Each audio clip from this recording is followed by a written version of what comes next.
The Talent Code is about answering a simple question. What is the secret to getting really, really good at something? I spent the last 2 years traveling to the world's greatest talent hotbeds, to very small places that produced very large numbers of talented people, to a tiny tennis club outside of Moscow that has produced more top 20 players than the entire United States, to a classical music academy in upstate New York where the students progress over a year's worth of material in just 7 weeks. When I visited these places, and I visited 9 of them, I found something that was surprising. They were different on the surface, but when you looked beneath the surface, what you saw was a pattern. There are behaviors that they share. There are methods that they share. Methods of practice, methods of coaching, and methods of motivation. These places are not historical accidents. These places exist and these places succeed because they've unlocked something. They know, they've found out that talent isn't born, it's grown. So here's an example at Spartak, which is this tiny but insanely successful Russian tennis club. They practice in a very particular way. It's called imitatsia. They swing very slowly without a ball over and over. Now the kids at Meadowmount, this similarly small but insanely successful music camp that produced Yo-Yo Ma and Itzhak Perlman, among others, practice a similar way. They practice very slowly. In fact, they have a rule at Meadowmount.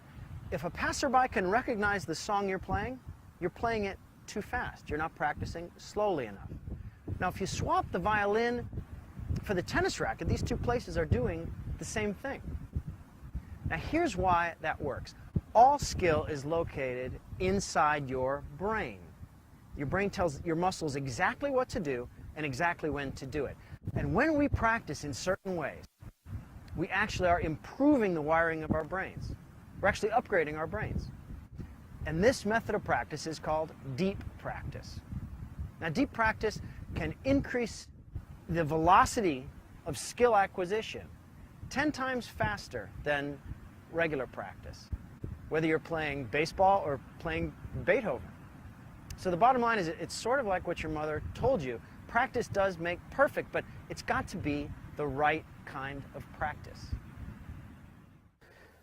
Remember that commercial that Tiger Woods shot a few years ago where he juggled a golf ball and showed his natural-born ability? It is talent, but it's not necessarily natural-born. It is something that you can grow because here's a secret. I don't really play golf.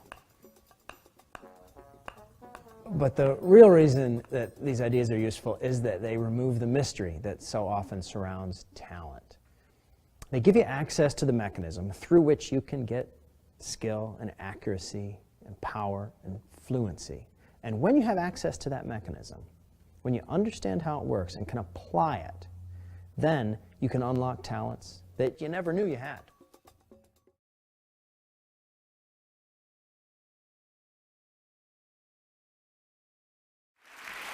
I feel so fortunate that my first job was working at the Museum of Modern Art on a retrospective of painter Elizabeth Murray. I learned so much from her. After the curator, Robert Storr, selected all the paintings from her lifetime body of work, I loved looking at the paintings from the 1970s. There were some motifs and elements that would come up again later in her life. I remember asking her what she thought of those early works. If you didn't know they were hers, you might not have been able to guess. She told me that a few didn't quite meet her own mark for what she wanted them to be. One of the works, in fact, so didn't meet her mark, she had set it out in the trash in her studio, and her neighbor had taken it because she saw its value. In that moment, my view of success and creativity changed. I realized that success is a moment, but what we're always celebrating is creativity and mastery. But this is the thing, what gets us to convert success into mastery? This is a question I've long asked myself. I think it comes when we start to value the gift of a near win. I started to understand this when I went on one cold May day to to watch a set of varsity archers, all women as fate would have it, at the northern tip of Manhattan at Columbia's Baker Athletic Complex. I wanted to see what's called Archer's paradox, the idea that in order to actually hit your target, you have to aim at something slightly skew from it. I stood and watched as the coach drove up these women in this gray van, and they exited with this kind of relaxed focus. One held a half-eaten ice cream cone in one hand and arrows in the left with yellow fletching, and they passed me and smiled, but they sized me up as they made their way to the turf and spoke to each other not with words, but with numbers, degrees, I thought, positions for how they might plan to hit their target. I stood behind one archer as her coach stood in between us to maybe assess who might need support, and watched her, and I didn't understand how even one was going to hit the 10 ring. The 10 ring from the standard 75-yard distance, it looks as small as a matchstick tip held out at arm's length. And this is while holding 50 pounds of draw weight on each shot. She first hit a 7, I remember, and then a 9, and then 2 10s, and the next arrow didn't even hit the target. And I saw that gave her more tenacity, and she went after it again and again. For 3 hours, this went on. At the end of the practice, one of the archers was so taxed that she laid out on the ground just starfished, her head looking up at the sky, trying to find what T.S. Eliot might call that still point of the turning world. It's so rare in American culture, there's so little that's vocational about it anymore, to look at what doggedness looks like with this level of exactitude, what it means to align your body posture for 3 hours in order to hit a target, pursuing a kind of excellence in obscurity. But I stayed because I realized I was witnessing what's so rare to glimpse, that difference between success and mastery. So success is hitting that 10 ring, but mastery is knowing that it means nothing if you can't do it again and again. Mastery is not just the same as excellence, though. It's not the same as success, which I see as an event, a moment in time, and a label that the world confers upon you. Mastery is not a commitment to a goal, but to a constant pursuit. What gets us to do this, what gets us to forward thrust more, is to value the near win. How many times have we designated something a classic, a masterpiece even, while its creator considers it hopelessly unfinished, riddled with difficulties and flaws? In other words, a near win. Elizabeth Murray surprised me with her admission about her earlier paintings. Painter Paul Cézanne so often thought his works were incomplete that he would deliberately leave them aside with the intention of picking them back up again. But at the end of his life, the result was that he had only signed 10% of his paintings. His favorite novel was The Unfinished Masterpiece by Honoré Balzac, and he felt that the protagonist was the painter himself. Franz Kafka saw in completion what others would find only works to praise, so much so that he wanted all of his diaries, manuscripts, letters, and even sketches burned upon his death. His friend refused to honor the request, and because of that, we now have all the works we now do by Kafka. America, The Trial, and The Castle, a work so incomplete it even stops mid-sentence. The pursuit of mastery, in other words, is an ever onward almost. Lord, grant that I desire more than I can accomplish, Michelangelo implored, as if to that Old Testament God in the Sistine Chapel, and he himself was that Adam with his finger outstretched and not quite touching that God's hand. Mastery is in the reaching, not the arriving.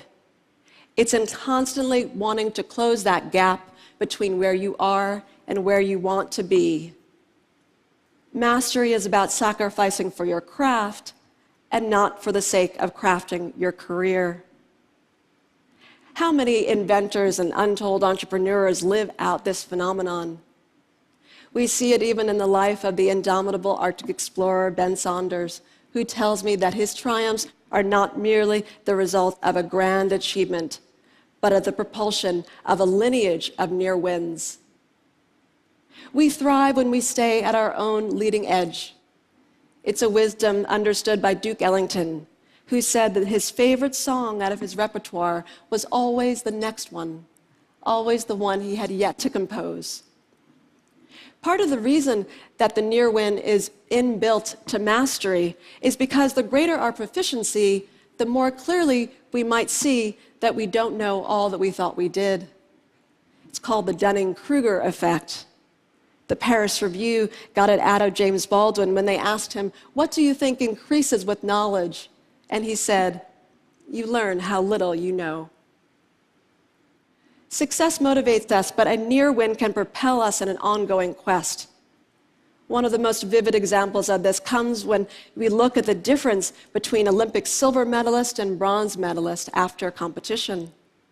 Thomas Gilovich and his team from Cornell studied this difference and found that the frustration silver medalists feel, compared to bronze, who are typically a bit more happy to have just not received fourth place and not medaled at all, gives silver medalists a focus on follow-up competition.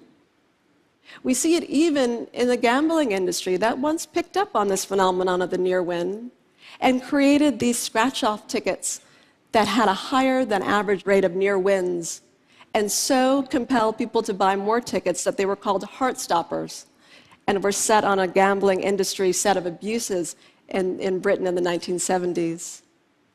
The reason the near win has a propulsion is because it changes our view of the landscape and puts our goals, which we tend to put at a distance, into more proximate vicinity to where we stand.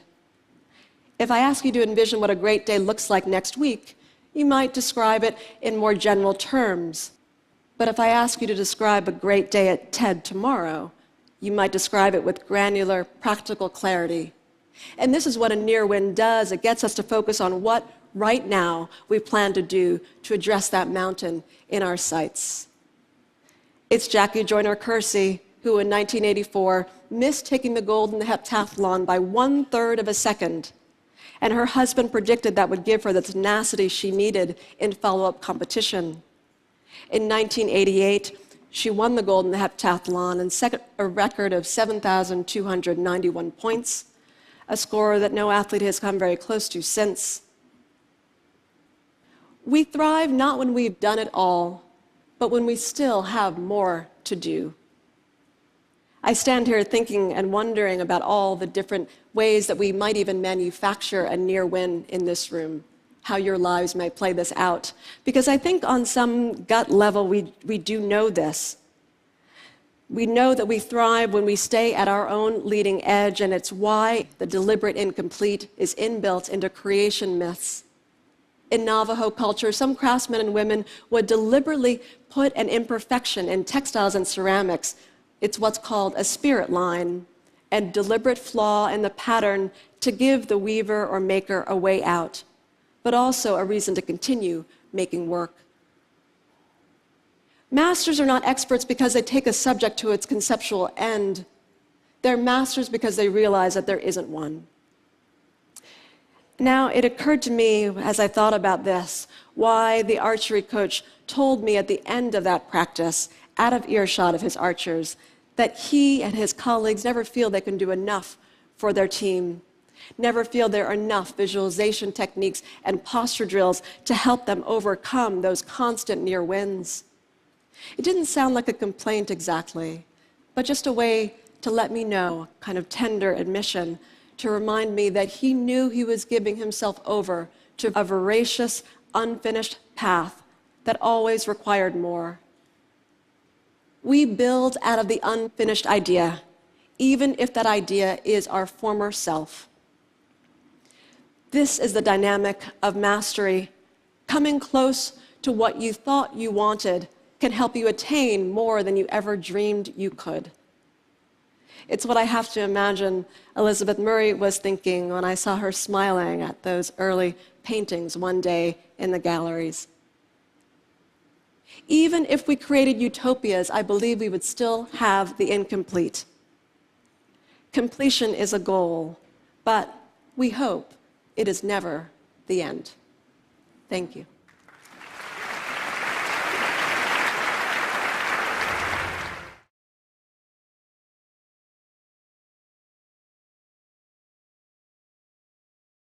I have fallen in love with a new word, and we're doing research on it. That word is yet. So if a child says, I'm not good at math yet. I tried X and I couldn't do it yet. And what that says is that this is a skill that's acquired over time. It's not something you're good at or you're bad at. There's a learning curve, and you're on that learning curve. And when I say to you, yet, it means get back on that learning curve. So one of the worst things in society today is that some kids wear this almost badge of honor. I'm not a math person. And you have to say yet, because everyone can learn math. Everyone can get better at it. They just have to get in there and keep